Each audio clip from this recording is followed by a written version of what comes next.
everybody. So today we're going to talk some more about the Galactic Center, about some ideas about how to actually use the Galactic Center in chart weaving when you read a chart. Because I've gotten some questions about this, right? And rightfully so. People are like, well, you have all this information out there. How the fuck do I use it? That's a great question. That is something that I am still playing around with. And I say playing around with because, the Galactic Center it's such a wild card. It feels like such a wild card. I do think you have to take the entire chart into account as to how it functions, how it's actually going to function for the person. I don't think that I don't think that there's much in the chart that's a one size fits all, right? The Galactic Center is most definitely not one of those things, right? Definitely not. So I did write a blog post though. I will link it here to this video. If you're watching this on YouTube, you should just be able to click the link. If you are watching on Instagram's fucking weird. So you'll have to either copy and paste it or actually physically type it in. Either way, this video will be broken up into 2 or 3 videos. I'm not sure yet. But I would take a look at it because it might streamline this better than what I'm about to do verbally. We'll see how I do. I want to start out with my disclaimer though, that I am not a Galactic Center expert. I mean, I have a lot of astrological knowledge. At this point, I feel very comfortable saying that I do feel like I do have at least a decent handle on the way the GC operates from a scientific point of view and an astrological one. I really do feel like I have a decent handle on it. I would not call myself an expert, though I rarely call myself an expert in anything. But I still am fucking with astrology here. So what I would recommend is the things that I'm about to talk about, the things that I mentioned, take a look at the charts, take a look at your own chart, take a look at the chart of people that you've read for, people that you know in your life, what have you, and see if these fit, see if these themes fit. Now again, do not take any of this as cookie cutter or like you're supposed to go with it, be like, okay, yeah, that's the only way this can go. Do not take it that way. I don't want anything that I ever say in any videos to be taken like you need to run with it exactly as I say it. These are just some ideas, some ways that perhaps you could weave the Galactic Center, you could incorporate it in chart weaving. So I guess first let's talk for a second. This video I think will probably do it more about the Galactic Center just by house, with no conjunctions, no oppositions, and then we'll talk about it with a couple other things. But I do think the Galactic Center is important in the chart regardless of if there's a conjunction there. If there's not, I think it's important. Now, I do think that some people are more Galactic Center-y inclined.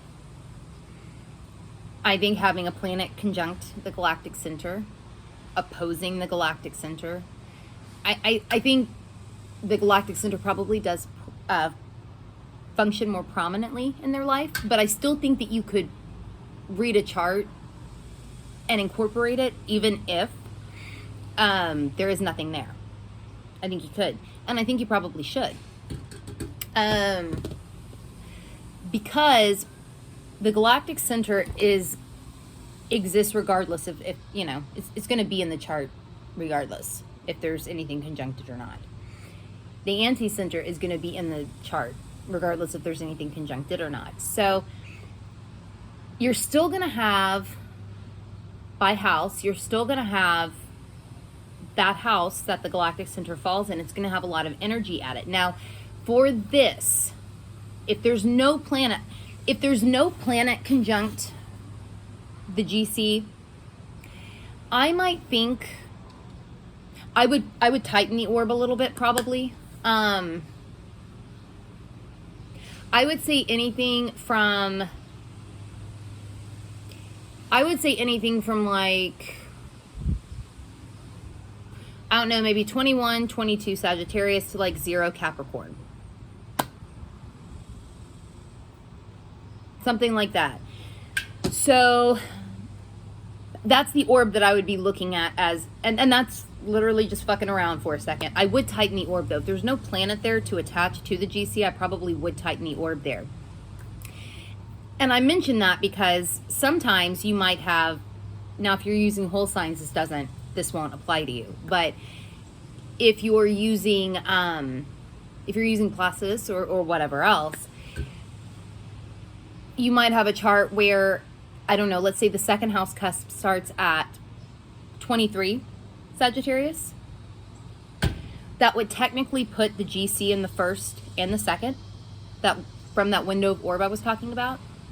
So technically in that case, you would be looking at the GC kind of going over 2 houses or having an impact on 2 houses. That's why I bring up the window, the window of degree that I would be looking at. I don't think you need to widen it though as much as we have here. I think you could bring it in for the purposes of no conjunctions or no oppositions or whatever. Now, if you have it, if the GC ends up like in the example I just said, where you've got, you know, the second house cusp is at 23 something Sagittarius, that essentially puts the GC influencing the first and the second house. Now, when you have it doing that, right, when you have it influencing 2 houses, to me that almost feels like the impact is muted a little bit, because there isn't so much energy in one area of life. It's spread out over 2 areas of life. It feels like that might actually be easier. Like you would still have that energy in both areas of life, but not having it just as forceful in just one. It does seem like it could make things easier. It could. And then the same thing would be said about the Galactic Center. If you know, that would put your 8th house cusp at 23 something Gemini, which would make the anti-center kind of function in both the 7th and 8th houses, which kind of disperses, I would think, because the Galactic Center acts as I think it acts as a lightning rod or an attractor for the overflow of energy from the GC, or something like an overflow of energy. It's going to attract it regardless if there's a planet there or not. So I feel like if it's dispersed over 2 houses, that makes the one house isn't taking all of that impact. Meaning, I feel like the blinding or the space dust, the lack of clarity, the shocking, it doesn't hit that one house as severely. It can kind of spread out over 2. So I do think in the long run, that probably does make it easier to handle, perhaps. Maybe. I could see it going that way. Let me see if I missed anything as far as that goes. Then, okay, so, but then, you know, if you've got, let's say, the GC and those windows of orb that I'm talking about, if they're just in, you know, one house, and then the GAC or the Galactic Center is just in one house, that one house is going to be filled with all the GC energy, and then the other house is going to be taking all the shocking. So that does, you know, feel like it might feel more intense in both ways. But I will say this, if the person has no conjunctions, no oppositions, they don't have Jupiter retrograde, they don't have a trine,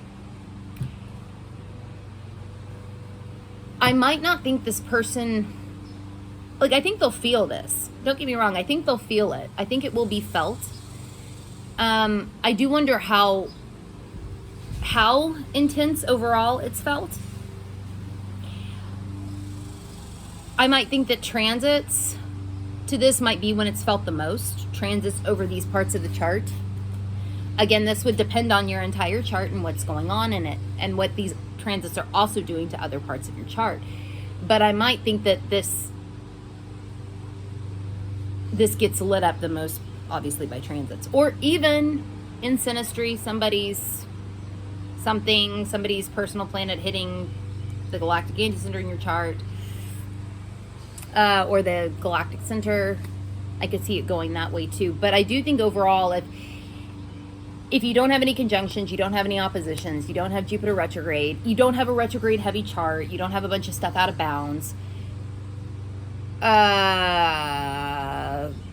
there's no trine, you're probably not going to notice this that much. I would still mention it, probably, once I really start getting into incorporating this into chart reading and weaving. I have started to do that. But once I really get into it, I would probably still mention those, even if nothing there existed, even if the person didn't seem like they were really Galactic Center inclined. I would still probably mention it, because the area of life where the Galactic Center is going to have a lot of energy, and then the area opposite it is going to take the overflow or get shocked essentially. So I would mention it probably. Now, in some charts, you might find that there are no oppositions, no conjunctions, but perhaps a person does have a trine.